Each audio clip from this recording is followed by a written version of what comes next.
Well, hey, you guys. So this episode, I want to talk about something that a lot of us deal with, including myself, and that is overspending. Oh, y'all know the drill. You start the month off with the best intentions possible. You stay strong, you stay on budget, but as soon as that paycheck lands in your account, our good intentions sometimes can go out the window, and we start spending like we only have 30 days to live. And by the end of the month, you're wondering, oh my gosh, where did all my money go?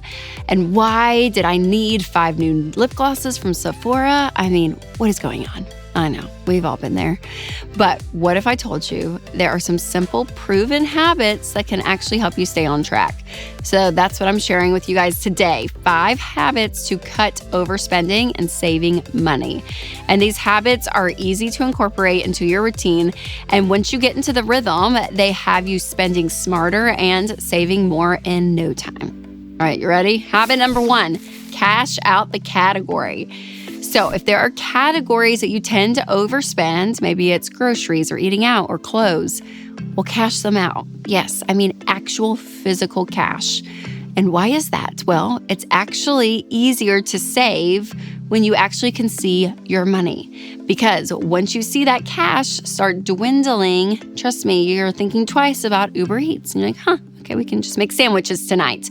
Because the truth is, visually, with your money, when it's gone, it's gone. And being able to see it is so crucial. And I know it's more inconvenient to do this. I get it. But it really can help you with overspending.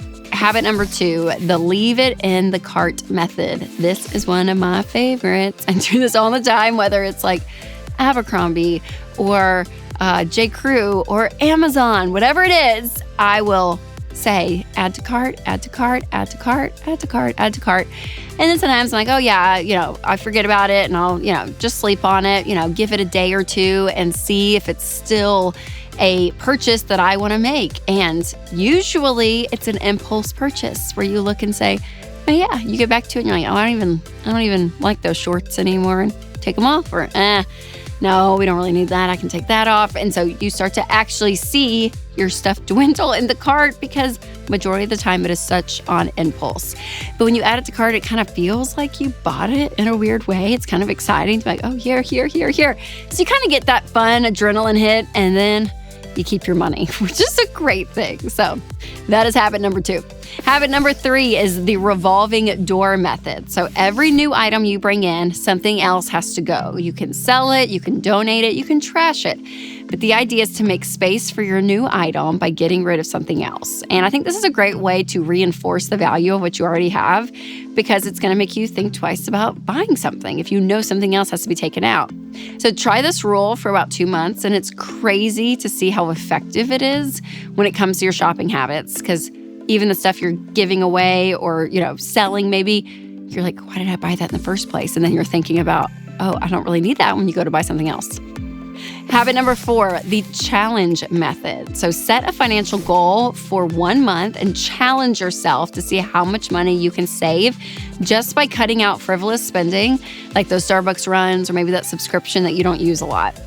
And you might even make it more fun by bringing a friend into it. A little friendly competition. Not bad. Maybe the loser buys lunch one day, So there's something about, again, making small changes that you'll be surprised how quickly your savings comes up and adds up over time when you're just intentional about it. All right, habit number 5 is the weekly check-in. So set up a chill, distraction-free spot in your home just to do a weekly financial check-in. And you don't want to make managing your money feel like a chore. So find a place that it's enjoyable, right? So maybe you get a cup of coffee, maybe, get it in your favorite spot in your house and just enjoy life while you're doing this check-in. Again, keeping it fresh and fun, I think, is really important. And if you've stayed under budget, maybe you reward yourself with like a $5 treat or something. I don't know. Maybe try a sheet mask or try a new candy at Trader Joe's, like whatever it is, but be like, yeah, I did it. I'm going to celebrate. I also recommend making your check-ins as simple as possible. So doing it on the EveryDollar app, doing your budget there is a great way to budget in a realistic way. So you can, again, be able to have the best intentions in the world, but if you're not actually budgeting and living with a budget, you're not really doing it. And so what's great about the EveryDollar app is it's on your phone. It is so easy to use, very user-friendly. So make sure to check it out, and I will put more in the description below. So make sure, again, to create your first budget for free. All right, you guys, there you have it. 5 habits that are not just about cutting spending, but also about making mindful decisions that align with our goals and our happiness.